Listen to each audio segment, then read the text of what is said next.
That sounds I gotta grab that as well. That Whackerball sounds awesome. Sounds goddamn incredible. Yeah, I'm fucking juiced as hell to play. It doesn't have a ton to it, but that's fine. That's all it needs. That's all I need. That's all I need, baby. It's kind of the UFO 50 of it all. Yeah, interesting. Yeah. You don't need a million systems. You don't need core mechanics need to be engaging, right? Yeah. That's it. Yeah, I unlocked a second gun in Whackerball, which the way I play is if I like to feather the ball or have it basically hover in place until I can run across the screen to get it. And sure. It was just twice the amount of clip size, and I was like, yep, this is what I'm using from now on.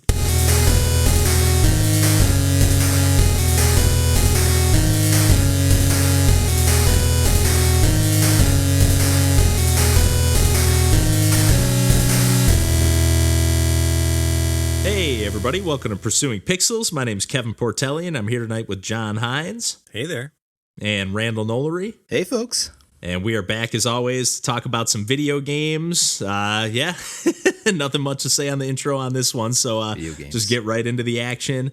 A couple weeks ago, I gave some first impressions on UFO 50 when John and I sat down to talk about some games. So I haven't really had a chance to discuss this one much with Randall. I think I'm still the only one that's really dove into these games, correct?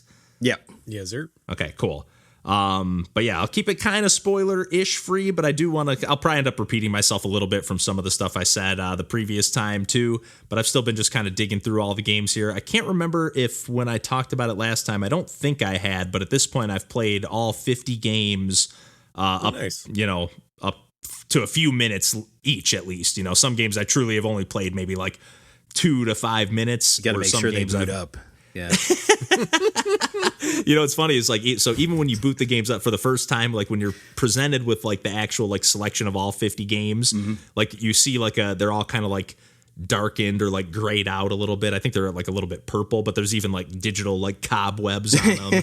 And then you grab one, and then you actually it shows you blowing off the cartridge. Again, I'm probably repeating myself here, but one of the things that I mentioned to John last time, Randall, that kind of caught me by surprise and is one of the coolest elements of the package, in my opinion, is so obviously you got this fake retro console that never existed, but in the fiction of this game it did. So they actually have each game, when you boot up the collection, they're actually listed in chronological release date order. So there's a fake chronology of these are the more primitive games. Nice. And as you get further on along, things start getting more in depth, and mechanics start, graphics start getting better, music starts getting more ambitious. Even the company is called UFO Soft. Yeah. And even the little boot up screen, and when you start up a game, gets a little changes over time, so you can see oh, this is the new era, or this is the first game that got the new boot up screen. That's great.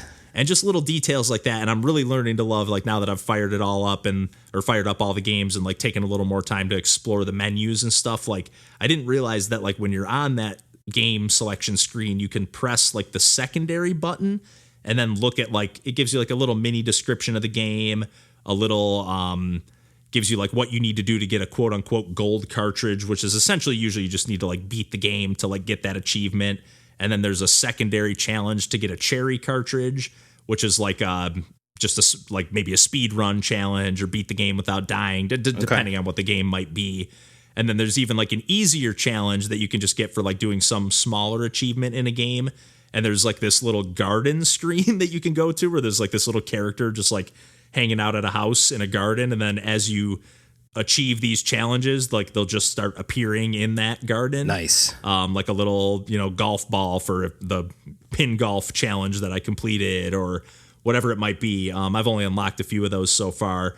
Like I said, I've played probably the most I've played out of any of these games is probably a little over 30 minutes to 45 minutes. And then, like I said, down to, 2 to 5 minutes for some of the ones that I just booted up and either there's only a couple of them where I either bounced off, not necessarily because they didn't seem good, because I'm okay, I'm not a huge RPG fan. Right. This one doesn't seem, totally for me right off the bat. Or this one seems strictly kind of a multiplayer experience. Yeah, there's a single player mode, but the real fun to be had here would be like playing against friends or playing. I kind of love that variety, like though. That. To be honest, oh, that's there's cool there's too. a ton. Honestly, the variety is another one of the most impressive things. Is like they really kind of. I was actually just skimming through the collection to refresh my memory and like make a short list of games I wanted to give a shout out to here. And I was like, I'm really kind of blown away by like all the bases they covered. You know, there's like a point and click horror game. There's like you know, obviously action arcade stuff. There's shoot 'em ups. There's puzzle games. There's RPGs. There's strategy games. There's just like anything you can think of. They came up with, and like with a little bit of a twist. And like the one thing that I mentioned to John when we talked about it, and I still feel pretty much the same after, you know, booting up all the games at this point, is like they really like went all in on like promoting it as like these are 50 complete, you know, full games. And like to me, they very much are like fully realized ideas, but like a little bit more of like a game jam, post jam kind of feel to them.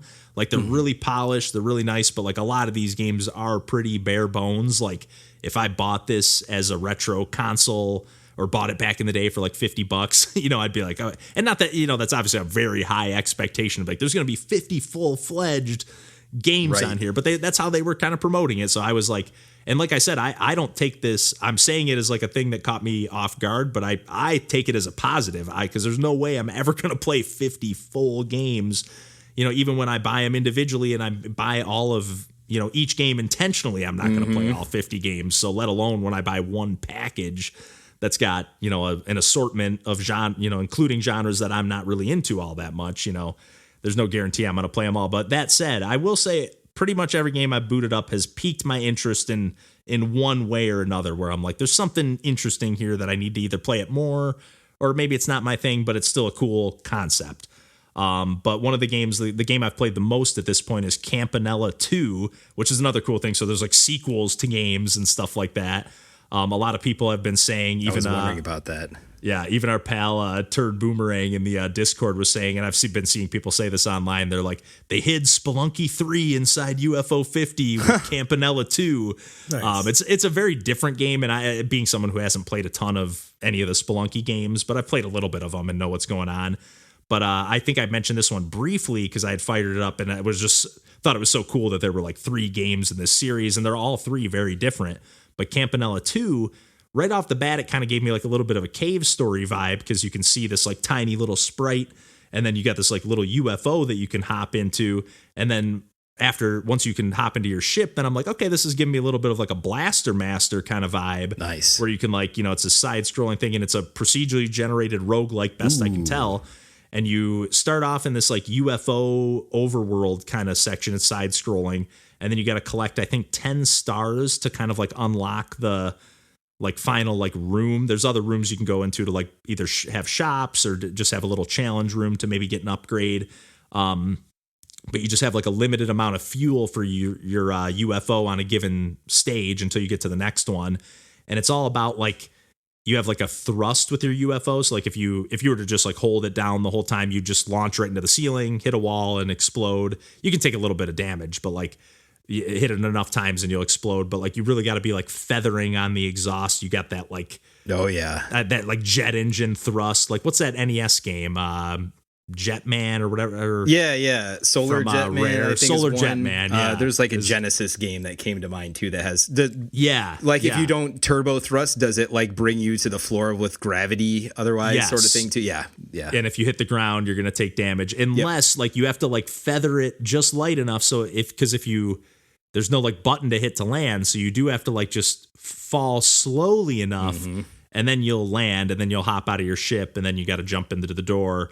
And then it turns into like a side-scrolling platformer, run and gun kind of thing, which is pretty basic. Like I'd say that's like almost like a little too basic in those sections of the games, at least what I've seen so far. But that said, I have never even made it to the second like biome or zone of the game. But it looks like there's like a couple different paths you can pick based on what I can see in the overworld. But it's just been... After our pal in the Discord was kind of talking it up and like, oh man, this one really got the hooks in me. I was like, okay, I played it for a second and didn't really give it much of a chance. Cause like, if you're not in your UFO, if you fall off even like a 2-tile gap, you're dead.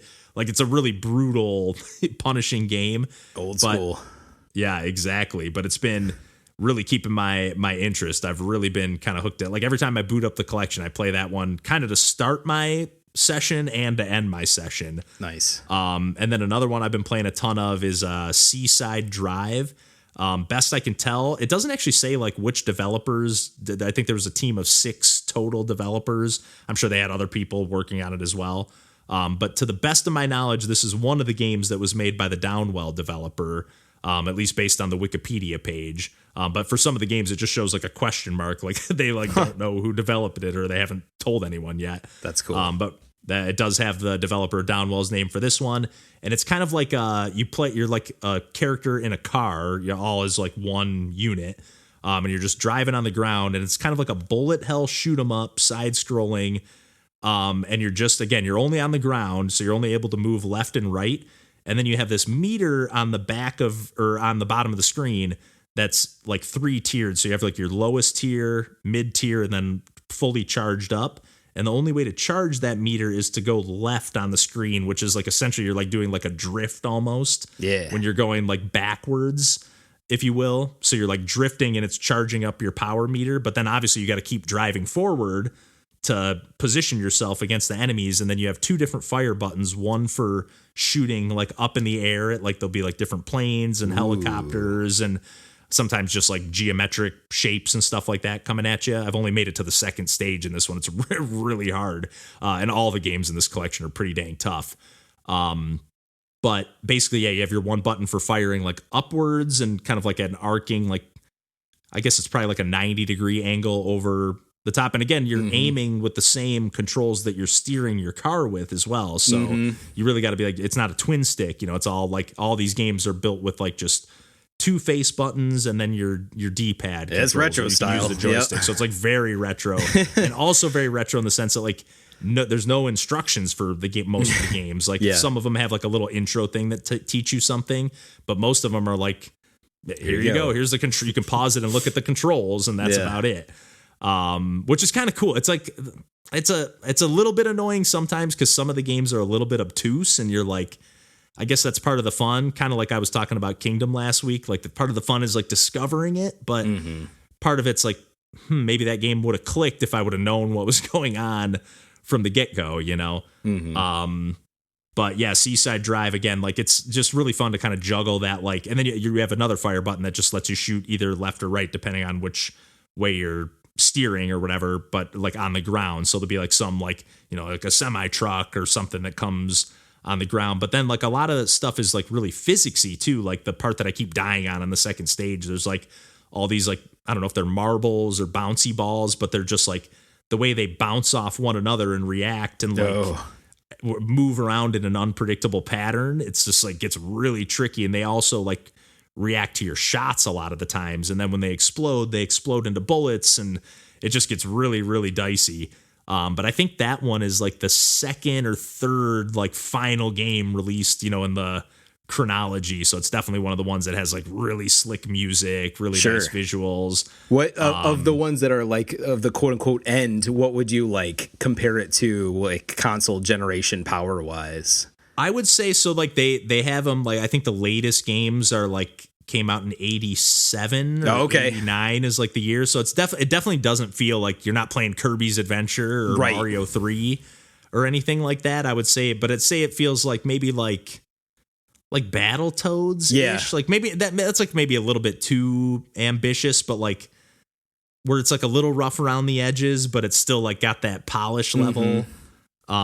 If that makes sense. Like Atari to NES. Sort of. Like it's definitely like some of the games feel like they could have been like an NES game ish, but like earlier NES Black games, box, I guess. Black Label sort of, those first NES games era. Yeah, but even like, but beyond that, because there's like another game, like I don't have too much to say about this one, but and I might even have the name a little bit incorrect, but I think it's called Alphazar's Hat. And it's like a very like Pocky and Rocky-esque, like top down, you know, you're walking on the ground, but like run and gun shooter. But like the first stage alone was like, man, there's so much going on, so much charm, so much like character packed into this game. Like all the enemies, all the just like level design and layouts, like it's just so well thought out. where that one feels like a little bit more like, not quite Kirby's Adventure level of detail, but like definitely, a later era NES game. Yeah.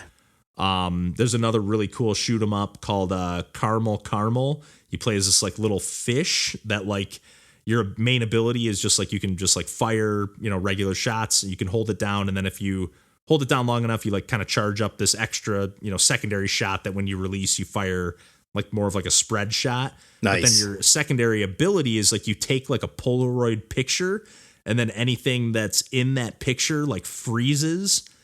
That ends up like within the frame, so you have like a little cursor on the screen. I like it. It's just like a set distance in front of your character, but it's just like a really cute, colorful, bright shoot 'em up that just immediately gets like at first you're like, oh, this isn't too hard, and then as soon as you just get to one tricky little section, I think you could take one hit before you die, like you get knocked down in health, and then one more, and then you die, but then it's just game over, and that's it. You can earn extra lives as you earn enough points, but obviously I'm not good enough at the game yet to start earning more points.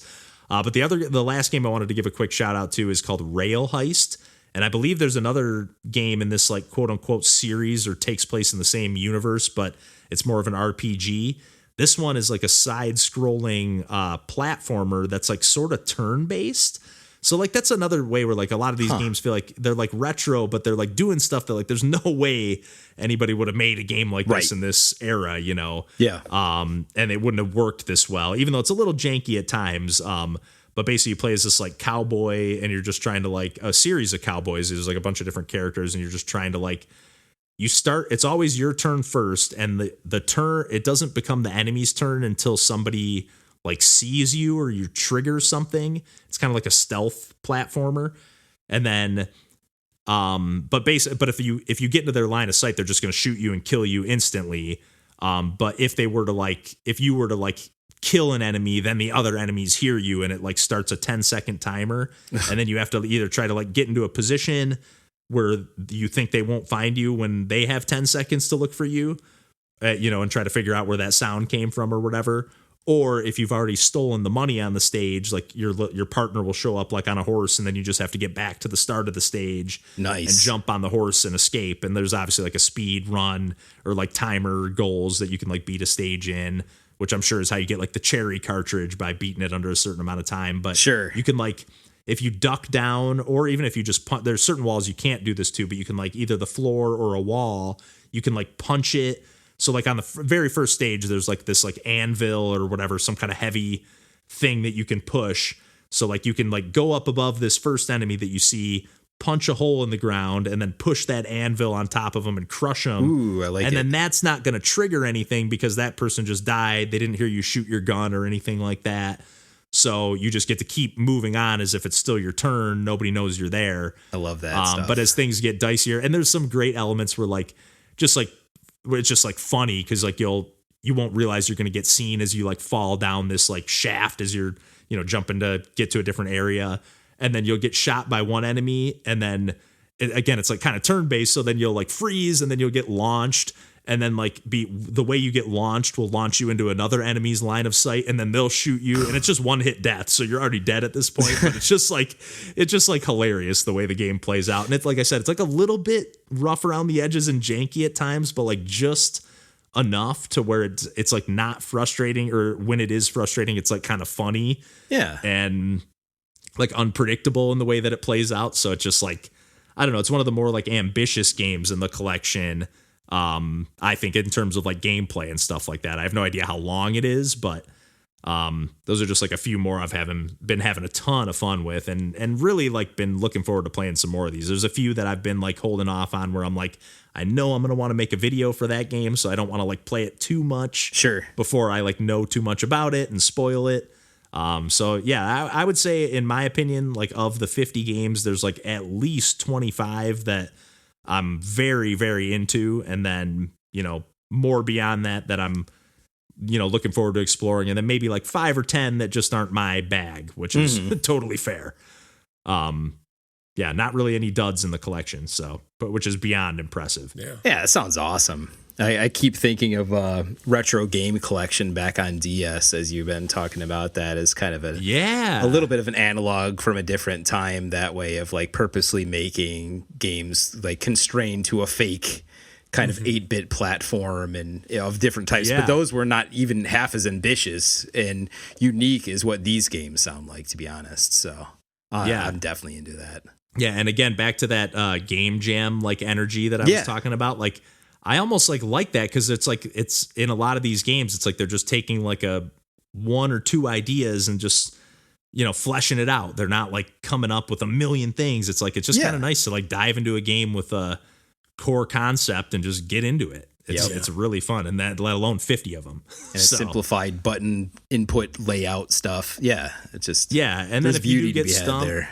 Exactly. And there's for the few games that like I'm maybe having a tougher time parsing, I'm not going to be opposed to after enough time, like I put 8 or 10 hours into the game at this point. Like if I find one that I'm just not cracking, but I think there could be something there, I'm not going to be opposed to like just trying to find some info online, like try not to spoil it for myself, but also try to just be like, okay, I did the same thing with Kingdom too. Like, let me just look up what are they supposed to be doing? What is this AI? How is it supposed to be behaving?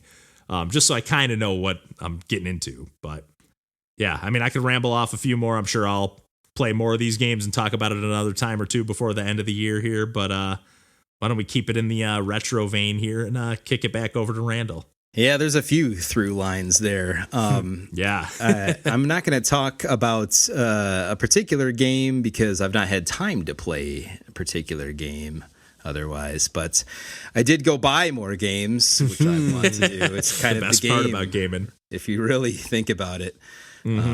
So I went to the Portland Retro Game Expo this year. Nice. It's just time stamping this a little bit. That it just happened in late September. Went with just my wife this time because kind of grandparents were in town to watch our kid, and they're like, yeah, let's go. Like we just like going to Portland anyway, and it's so it's kind of like win-win that way alone. Is like, oh, you got the expo, and it's like an excuse to just hang out in Portland for a long weekend anyway, and go bop around and do Portland things. I think it's already like my 4th or 5th, I'm not exactly sure, time.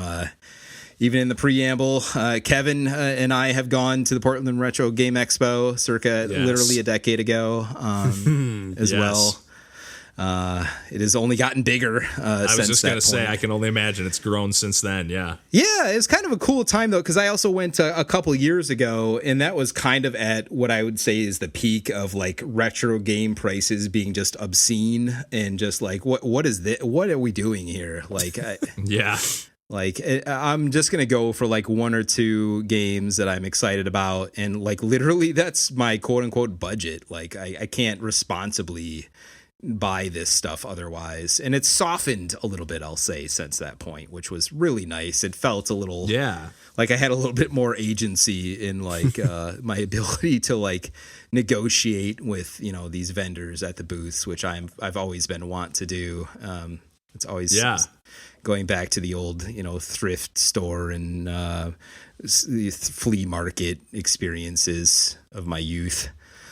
That's half the fun too. Like getting a good deal on a game, of course. Yeah. Still wish I would have bought one of those Turbo Graphics in box for $50. That was brand new. That probably would have made sense. But that was a different time. Yep. Yeah, but it was cool. It was well laid out.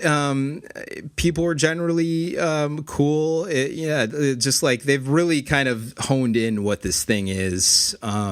And I went in knowing, there's like a handful of things I really wanted to get. I don't know that I really landed any one of those in particular, but there's all, of course, just like having had a side eye to retro stuff for most of my life at this point. I just kind of have that knowledge base and like, oh yeah, I remember this. I don't think I bought this yet. And I ended up buying nothing but Sega stuff. Nice. Which also kind of works out in favor because a lot of other people are like exclusively looking at Nintendo stuff of different generations, right? Not that there wasn't a couple of those things I was looking for, but just couldn't find either a good deal or good condition, which is a thing, and I've tried to ease myself on that just a little bit too, but Same.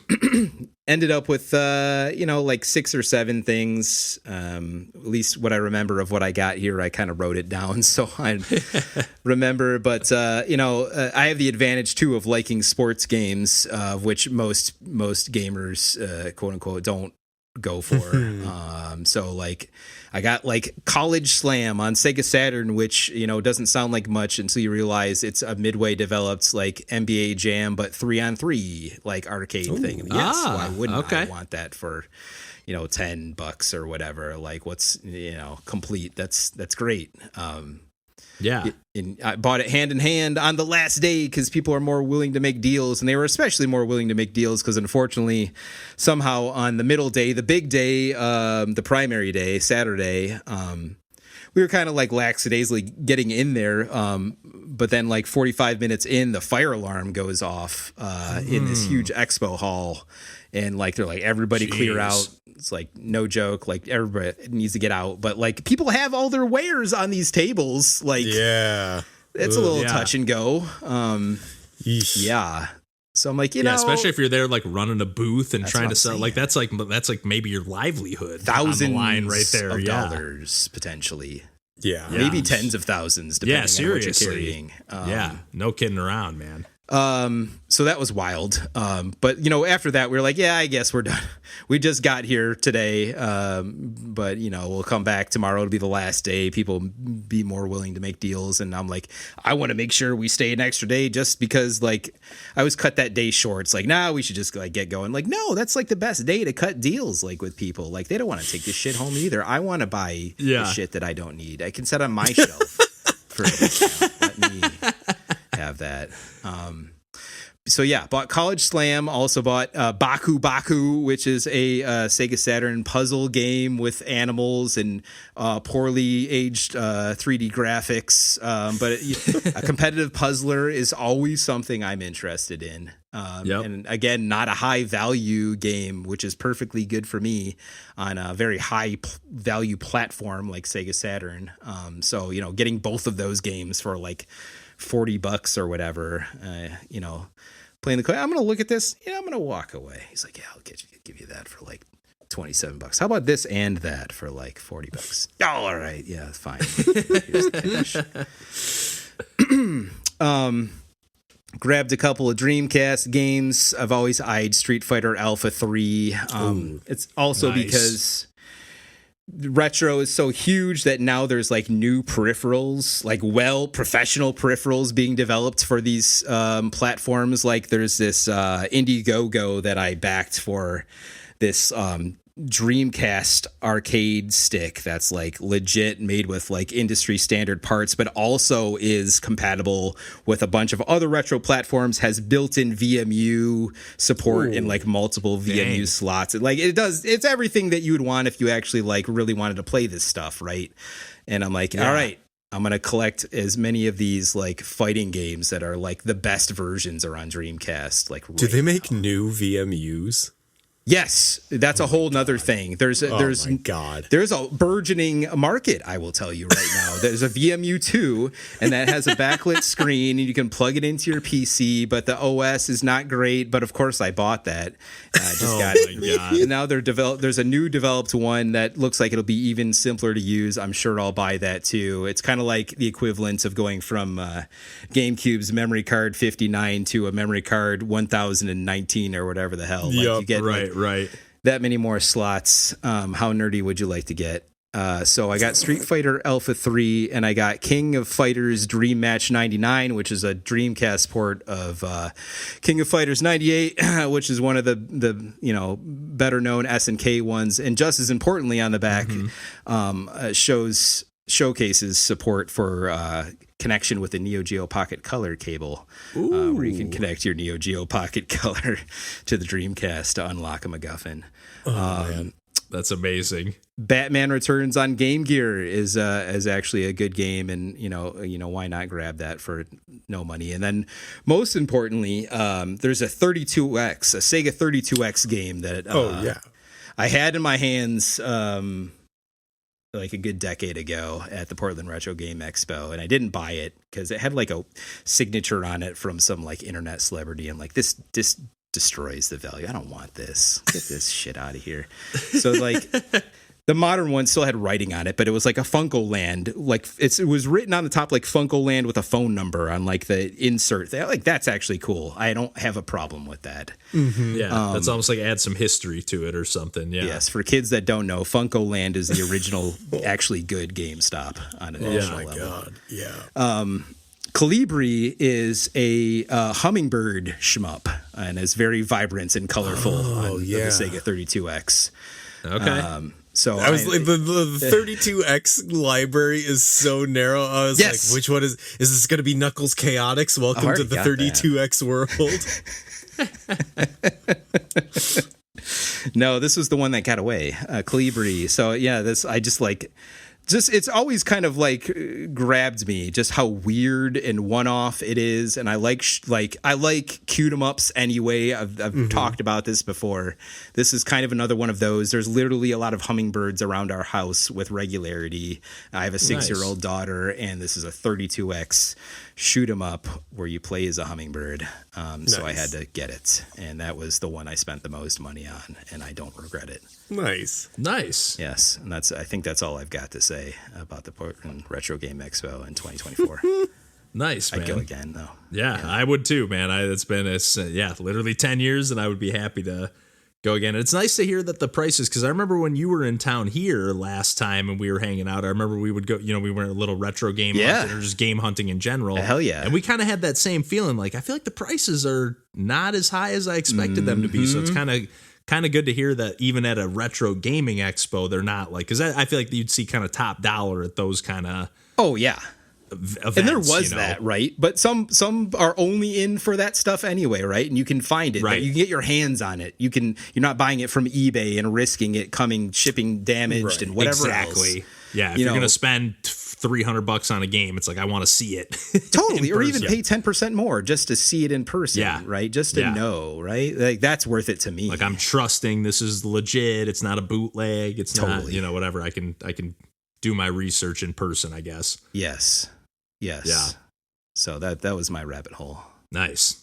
That's what I do. Nice. Well, yeah, why don't we kick the ball over to John here to wrap things up for the evening. So what I've been playing recently, I've been playing a few different games. The first of which is a game called Genome Guardian, which is a game by where did I put the thing where I said what it was? Alferier,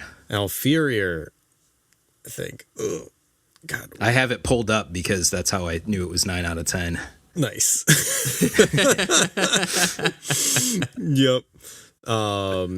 And it is a tower defense roguelike arcade game with a bunch of different modes to it. I kind of just wanted to play, a little bit more of an arcadey type game. And this one, seemed nice. It was based off of, DNA. So there's the ATCG, like both power-ups and enemy types, and there are different combinations of those that'll like give you different weapons and different enemy types. So, one of the upgrade trees will be, these power-ups are only used on weapons that have an A sequence in them, or this one only works on weapons that have a G sequence in them. And so it's like a fun, different, like mixing and matching of like varieties. Cause like I think the C is pistol, A is like a machine gun, G is a shotgun, and T is bomb. So they have like those as the main characteristics, and different cooldown rates and whatnot, like you would on a typical like shooter or like tower defense game. You need to balance these when like the waves of enemies are coming, and then there's 30 waves in a run, and once you beat that, then you unlock higher difficulties of those runs, and it's a good loop to like keep doing over and over again and like unlock different things with different towers that have different power-ups and whatnot. So there's always a good incentive to keep doing it. And like, it's a pretty straightforward game. I would say like the act of doing it is like kind of how you learn it. I think I made some comment on our like private channel where I was talking, it was like, I kind of respect a game that really doesn't like dance around the fact is like, hey, we're just going to give this UI as much block text as possible. Like there's no better way to deliver this information than to just have an obnoxious amount of text on screen at a time. And it's up to you whether you're going to read it or not. But That's great. it's not that difficult to like get into, and after you do a few runs you like figure out like, oh, like this is what the mechanics are that are what I'm pushing up against on like certain limits and whatnot. So I think it's a pretty intuitive game even with that caveat, like but at the same time, you know, it's your typical fare of a like tower defense roguelike game. And actually when I brought that up like to Kevin, he brought to my attention the game FLERP, which is by the developer Fool's Room, and it's another tower defense kind of roguelike game, but like with more abstracted visuals and like it's almost like everything's just like particles and like it's you know what I mean, like everything's just like a shape. You're not really seeing like an enemy design. It's just like, oh, here's like a rectangle coming at you. Here's like you know, a oval. And it all has like a almost in the same way that like a bullet heaven has, where you need to like put your cursor exactly what I was over the like experience points that are dropped by enemies after you defeat them. And then you have to collect them and spend that on units in the store. And like, it didn't click as much as Genome Guardian did with me. Like Genome Guardian I like kept coming back to, and it was like, oh yeah, like I want to do another run with another loadout, another thing. Like FLERP was a little bit more obtuse and like kind of more random also, where I wasn't exactly sure, like I felt like I was less planning and kind of just dealing with what I was dealt with for a run. Yeah, and like seeing what happens almost. Yeah, I only played a couple runs myself as well so far because it's only $3. So I was just like, I had some PayPal money and I was like, let me pick up a few games on Steam here. And I remembered this one and just remembered it looking like real juicy and snappy. So I was like, I really want to check that out for $3. Like, I'll just happily throw the developer a few bucks here and check it out. And like I said, I've just played a few runs and I was getting like, because I think you can have up to 5 towers at a time, and basically all the enemies are just swarming in from the outside of the screen towards the center, and then you're able to kind of put your towers within a range. I think each one has maybe like a certain distance from the center you can put it, and you can have up to 5, and then you can upgrade those towers. But then like as you got deeper into a run, like and you would upgrade it by like just selecting that tower like again when you got prompted with another selection in the shop or whatever. But then you would get to a point where like, okay, I have all my stuff fully upgraded, or I don't, but I'm never seeing those again. I'm like deeper into the run, so they're giving me all these new upgrades that it's like, is it worth it to replace what I already have? Like, I don't know. I need to play some more, but it did just seem like I was kind of like more experimenting to see what would happen than really having as much agency in the game, you know, if that makes sense. Yeah, especially in contrast to like Genome Guardian, where you are like actively like aiming and shooting and doing I was gonna say stuff. It looks like it has some shoot 'em up elements too. Yeah, and there's even a shmup mode in Genome Guardian. Like you can, there are unlockable modes that have different difficulties that you unlock. So it like there's a lot more variety in like terms of gameplay, and but it also is like very active as a comparison. Whereas like FLERP is more like almost a resource management sim more than it is like a tower. It's still a tower defense, but it's like make choices and like watch them play out. It's more planning in it. But after looking at FLERP, because it like was like $2.99 or something, like ridiculous. So I bought that, and then I also bought another game by Fool's Room, which is Whackerball. And the pitch for Whackerball, I was going to do like kind of tongue in cheek to just kind of get a dig in on Kevin is, what if Downwell was good? Oh boy. Come on now. But it's more of, what if Downwell was in a format that I was good at, which is far more accurate. But it is so like unabashedly like a Downwell like. It is a breakout version of Downwell. Like the power-ups and like even kind of design of the UI is like almost identical to Downwell, even though like the character design and like the like color scheme are completely different. But like one of the power-ups is balloon, and I was like, this is the functional equivalent. This is exactly the same power-up as the balloon in Downwell. Yeah. And like it's great, but it like wears its influence right on its sleeve. But that has me even, I didn't catch that from watching the trailer, so that has me even more excited to kind of check this one out. I haven't played this one yet. And like I think the thing that makes Downwell not click as much for me is that like I'm not a precision platformer guy at heart. And this one I think is way I actually don't know if you would like it, Kevin, because I would call it more floaty, which I know is a term you don't like, or the type of gameplay that you don't gravitate towards necessarily. But like, you just control it with your mouse, right? Yes, but it's a twin stick breakout, which I don't know how to describe it other than to say when you were controlling it on mouse and keyboard, I think you were using A and D to move the paddle left and right because it's a breakout. And then you're using the mouse to aim your cursor because your ball can shoot out bullets at the enemies that are walking by, because otherwise the main problem with playing a breakout is that, you know, if you're just bouncing a ball against like a large screen and there's a single brick that you need to take out a corner or something, right, it just becomes like a pain in the ass. Hit on that angle. But you can use the cursor to aim a bullet from the ball, but there is recoil from the ball. That interesting. That's cool. Yeah. It shoots out of the ball, but it will also recoil the ball, so it'll change the ball's trajectory. So that's actually amazing. I did not pick up on any of this from the trailer. Like, that's really good.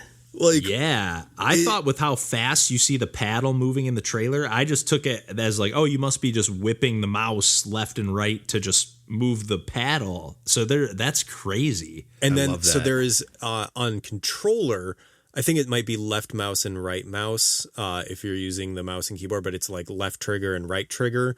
One of them will always shoot the bullets directly down. So it'll do the Downwell thing of like delaying your jump or like keeping your ball in the air. So and it's also a bullet hell. So your paddle will take damage if there are bullets coming down from enemies. So if you are dodging like bullets coming from enemies and the ball is on the other side of the screen, you can use the downward shots to keep the ball in the air just for long enough for you to dodge the bullets and then make it to the other side of the screen. And it is such a satisfying, like really simple, like play on the Downwell formula that I was like, this is incredible. It is really, there's not that much else to it, but it is on the breakout formula, because I feel like there's so many breakout Arkanoid style games that really are, you know, that maybe they're putting their own little twist on it, even like Strikey Sisters or something like that, but like they're pretty much still just a breakout game, right? And there are like other putting ones. a turret on the paddle, which is right, like exactly. The fact that you're shooting out of the ball is so cool, and that like the recoil. As soon as you said that, I'm like, there's so many cool elements. Oh yes, I started using the first trick I learned was like, okay, well, even if I'm just still trying to use the ball, I can use that to nudge the ball in the right direction. Right. Yeah. Like I'm not even like trying to aim it at a thing, but then there are power-ups that like specifically change the way that the ball controls, the way it changes the way that the like bullets control. It is like surprisingly complex for a like very simple formula, just like Downwell is. Like it takes a really solid core idea and just like knocks it out of the park. Damn. Yeah. And that's these days, that's more what I'm in the market for. You know, I don't have time to play even a 10-hour game, let alone unless it's Kingdom. But I don't have time for that anymore, you know, so I want to just like, even if I'm going to put 10 hours into it, I'm only going to be doing it in these little short bursts when I've got 15, 20 minutes to kill, you know. So I'm definitely, because that game's only $4. So again, the only reason I didn't scoot, because that one did grab my interest a little bit more, and I was just like, I only have, you know, a little over $3 left in the PayPal account, so I ended up snagging FLERP, which I do want to play some more of, to be fair, but and it's still a good game, but like I was saying, like Genome Guardian was just like so much more of like what I wanted from that game experience, and like it was kind of just because I played them like both in a rapid succession that I was like, nah, this is the game that like doesn't I'm leaning really do towards it for this me. one. Yeah. But I will say, both of those Fool's Room games, both FLERP and Whackerball are just so juicy too. Like all the visual feedback and everything is just so satisfying. There's a good like screen tilt on Whackerball that like when you're moving the paddle left, like the whole screen tilts to the left. Oh, that's cool. It's there's some great visual effects, and like the particle effects on like FLERP are incredible. So like visually very, very interesting. Very satisfying, Oh my gosh. Heck yeah. Well, I'm definitely going to be scooping up Whackerball, So especially since you bundle mentioned gamepad controls too, Oh yeah, that's soon true. to be like mouse only, so... Oh yeah, like there was a bunch of like all of these games. Yeah, like Genome Guardians is in like 40 bundles. Like I looked up and it was like, it's like buy this with like this type of, it was on a bundle with like 20 minutes till dawn. It was in like so many games that we've talked about on this podcast or like that are like adjacent. But then the Whackerball was in like a group of like other breakout roles, which I was also just very interested to see. Like I like seeing more of a genre. See what other people are doing with it. But I think that's probably a good place for us to wrap things up for the evening, if you guys are good there. Yes, sir. Perfect place. Nice. But as always, you can find us on the internet at pursuingpixels.com and just about everywhere else on the internet. Otherwise, until next week, we'll catch you then, and take care. Bye. Bye-bye. Heck yeah, man, that expo sounds like it was awesome, though. It was great. It was like the perfect amount of time too. Like I was just like, they had like a small amount of the show floor was actually open on Friday, along with like the arcade and pinball area, but I didn't really bother. Like they had some awesome stuff in the arcade area too. I just didn't bother because there's actually a really super cool pinball expo here in Tacoma that happens every year that I can go to. Yeah, I remember you talking about that before. Yeah, so it's just like, they like the like value of that to me is less than it would be to a lot of other people, but like they do a great job with that too. They've got like the 6-man X-Man arcade machine and like, you know, they've got a lot of that sort of stuff, right? Like all of that stuff is there at Portland Retro. Like, and a lot of people that would know what they're doing with that, and like you'd actually be able to have 6 players or 4 players or whatever, you know. So that's kind of cool opportunity cost too, right? And they've got like a Sega Saturn room, and they'll show off all the, you know, crazy Sega Saturn things, and the fact that there was like a karaoke like machine component to these things, and just like almost bought a Virtual On arcade twin stick thing, but I don't need to carry that around all the way back to my hotel room, let alone 2. Right. So, Heck yeah. That's my bonus content there about it. Save it.